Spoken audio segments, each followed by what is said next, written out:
नमस्कार दर्शकों।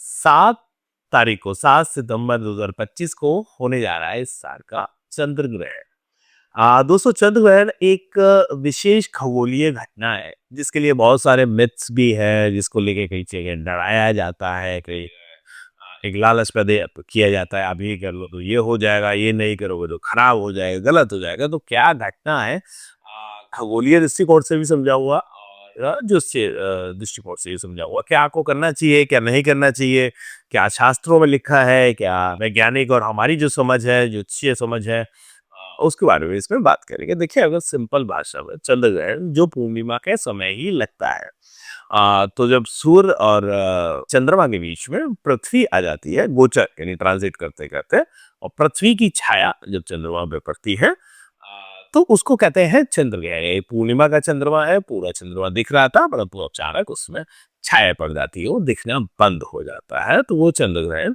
होता है। इसको क्यों ज्योतिष में विशेष घटना कहा जाता है और उसके पीछे क्या पौराणिक कथा है और किस तरह समझाया गया है। तो देखिए, एक तो विशेष घटना है जैसे पूर्णिमा और अमावस्या अपने आप में चंद्रमा की एक विशेष स्थिति है, विशेष खगोलीय घटना है। उस समय जब ये चंद्र ग्रहण लगता है तो निश्चित तौर पर विशेष खगोलीय घटना है। इसका क्या मानवीय मन पे प्रभाव पड़ता है, निश्चित तौर पर देखिए, मैंने बहुत सारी कुंडलियां देखी है। तो जब चंद्र ग्रहण या सूर्य ग्रहण के समय जो बच्चे जन्म लेते हैं, उनके मन में एक अजीब सी एक होलोनेस, एक इमोशनल डिस्टरबेंस, इस तरह की चीज देखने को मिलती है। इवन दो बहुत सारे ऐसे प्रयोग किए गए हैं जिसमें जो लोग मनोवैज्ञानिक तौर पर परेशान है, उन्हें कोई साइकोलॉजिकल डिसीज है या कुछ किसी बात से परेशान है, उनकी परेशानियां अचानक बढ़ जाती है जब इस तरह की ग्रहण होते हैं। अमूमन तो उन्हें वो अवश्य को कहीं ना कहीं सटल लेवल पे इफेक्ट करती है। जैसे राहु केतु के माध्यम से हमारे को ये समझाया गया है कि, और सिंपल कहानी ये है कि राहु केतु डस्ट है, उनकी डिग्री एक बताई गई है। कि जब राहु चंद्रमा और सूर्य राहु केतु वाली राशि में हो, राहु केतु को क्रॉस ना किया हो और पूर्णिमा पड़ जाए, तो चंद्र ग्रहण होता है। सूर्य और चंद्रमा दोनों राहु केतु की राशि में हो, राहु और केतु को दोनों, चाहे राहु में चाहे केतु को क्रॉस ना किया हो, और वो अमावस्या बढ़ जाए, तो सूर्य ग्रहण उस समय लगता है। आंशिक लगेगा, पूर्ण लगेगा, क्योंकि डिग्रीज पे और कई सारे फैक्टर्स पे डिपेंड करता है। तो राहु केतु को लेकर कई बार जो इंडियन मैथोलॉजी है या ज्योतिष की जो कहानी है, इसको बहुत क्रिटिसाइज किया जाता है, लेकिन मैं उसको एक चीज आप लोगों से जानना चाहता हूँ कि ये एक बहुत ही प्यारी कथा है। और कहानी एक यूटेंसिल्स की तरह होती है, एक बर्तन की तरह, जो एक जैसे एक बर्तन कई दिनों तक किसी पानी को, किसी शरबत को संभाल के रख सकता है। आप उसको पीजिए, उसको उसको ये मत सोचिए कि वो बर्तन किसका बना है, किसने बनाया, क्या मेटल है।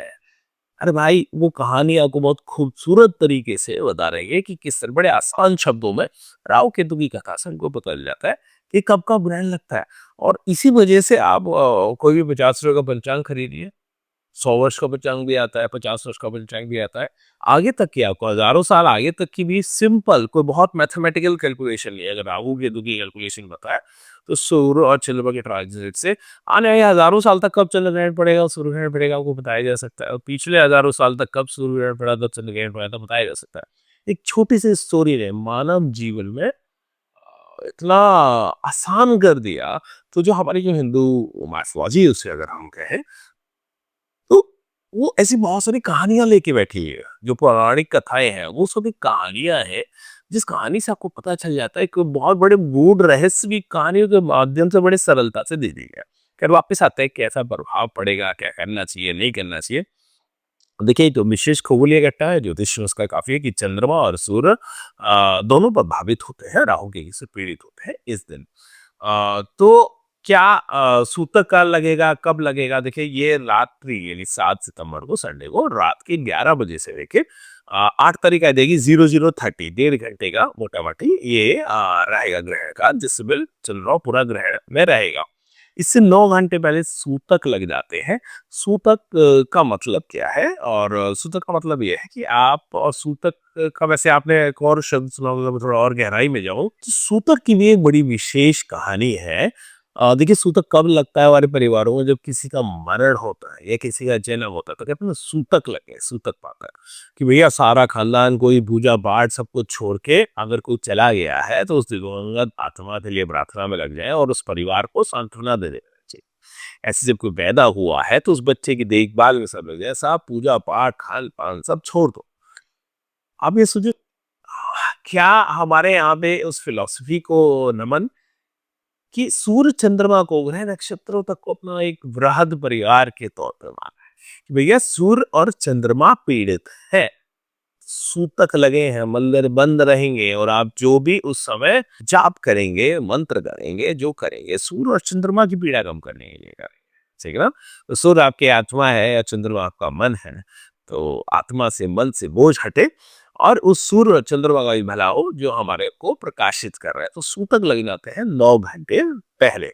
11 से अगर आप आएंगे तो मोटामोटी दोपहर 12-1 बजे से आप मान लीजिए सूतक काल चालू हो जाएगा। अब इस सूतक काल में करना क्या होता है भाई, ये कहते हैं कि उससे पहले जो अपना खाना पीना आपको रखना है पहले बना ले, सूतक काल में खाना ना बनाए और वैसे खाना खाए भी ना। और सूतक काल से पहले इस सूर्य ग्रहण में तो यूवी किरणें निकलती ही हैं, अल्ट्रावायलेट किरणें, जो विज्ञान भी कहता है। चंद्रमा में कुछ विशेष ऊर्जा और का प्रभाव होता है चंद्र ग्रहण के समय में भी, जिसमें आपको अवॉइड करना चाहिए खाना पीना। यदि जो एटलीस्ट जो स्वस्थ लोग हैं, जो एडल्ट लोग हैं, वो तो उस खाने पीने को अवॉइड कर सकते हैं, खाना बनाने को तो बिल्कुल करना चाहिए। तो जो भी खाना पीना है 11-12 बजे तक बना लें, उसमें तो उसको ढक के रखें, तुलसी का पत्ता डाल के रखें, उससे पहले अपना खाना खा लें और उस दिन एक व्रत की तरह आपका हो जाएगा, क्योंकि लंबा सूतक काल है और पूर्ण चंद्र ग्रहण है और उसको खाना खाना भी है। तो यदि कोई बच्चा है, बूढ़ा है या कोई बीमार है, उसको खाना खाए, तुलसी का पत्ता ला के रखें और उसको ढक के रखें, उस समय खाएं।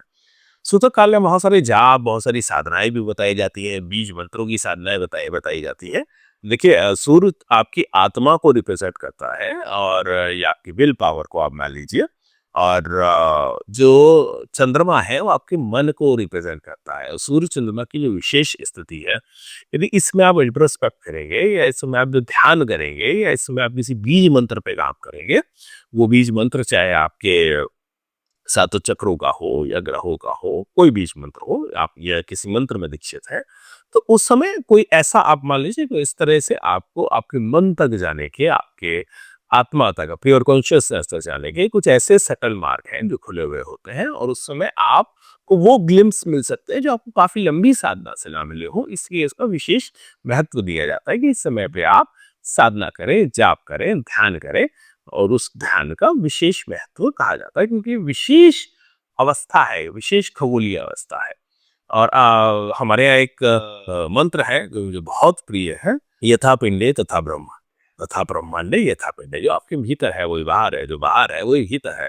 तो अगर आप देखेंगे कि आप इस बॉडी में कहाँ है, फिजिकल बॉडी में, अगर आप अपने कॉन्शियसनेस को ढूंढेंगे तो शायद ना ढूंढते हैं, क्योंकि पूरा ब्रह्मांड अगर आप देखें स्टैंडर्ड शरीर है, सारी ये निहारिकाएं, ये इतना बड़ा ब्रह्मांड, विशाल ब्रह्मांड, ये सब आप, और आप उसमें बीच में नहीं हो। इस टॉपिक को अगर मैं एक्सप्लेन करने जाऊंगा, एक्सप्लेन करना भी मुश्किल है, तो फिर कभी करेंगे। लेकिन आप कनेक्टेड है पूरी दुनिया से, पूरे ब्रह्मांड के हर कण से आप कनेक्टेड है। तो उस कनेक्शन को फील करने के लिए ये ग्रहण वाले समय बहुत अच्छे होते हैं। यदि आप ध्यान करते हैं तो कोई डरने का विषय नहीं है, कुछ और का विषय नहीं है, ये आपके साधना के समय है जो आपको बताए गए हैं। और क्योंकि ये जो चंद्र ग्रहण है ये श्राद्ध पक्ष में आ रहा है, यदि किसी का आपका जो जो अपने पितरों का श्राद्ध इत्यादि करना चाहते हैं, वो काम करना चाहते हैं, तो उस दिन सुबह जल्दी करें। और अगर आपको पूर्णिमा के दिन किसी का श्राद्ध पड़ता है तो 11 बजे तक उस श्राद्ध को कंप्लीट कर लें, और जो अपना खाना निकालना है, फिर उसके बाद मंदिर आपके बंद होने लग जाएंगे। मैक्सिमम 99.99% सारे मंदिर बंद होते हैं उस दिन। जो है ये अपने आप से कनेक्शन है, उस ईश्वर को, उस परमात्मा को अपने अंदर झांकना है, अपने अंदर देखना है। और चंद्र ग्रहण एक बहुत ही खगोलीय एक अच्छी घटना है जिसको समझ सकते हैं और इससे लाभ भी उठा सकते हैं।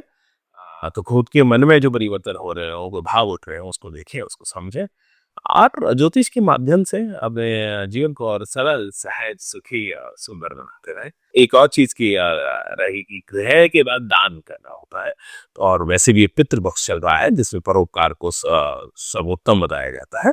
अगले दिन जितना अच्छा दान पुण्य कर पाए, जितने पुण्य कमा पाए, जितना अच्छा दान पुण्य कर पाए, कहीं सेवा कर पाए, तो वो जरूर करें। और हर ग्रहण के बाद ये करना होता है, अपने घर को साफ करना होता है, स्वयं को एक अच्छा बात लेना होता है, अच्छे से और अच्छे से खुद को अपने को शुद्धि करें, अपने घर की, अपनी खुद की, और पुण्य कमाएं जितना कमा सकते हैं। बने रहे हमारे साथ। धन्यवाद, नमस्ते।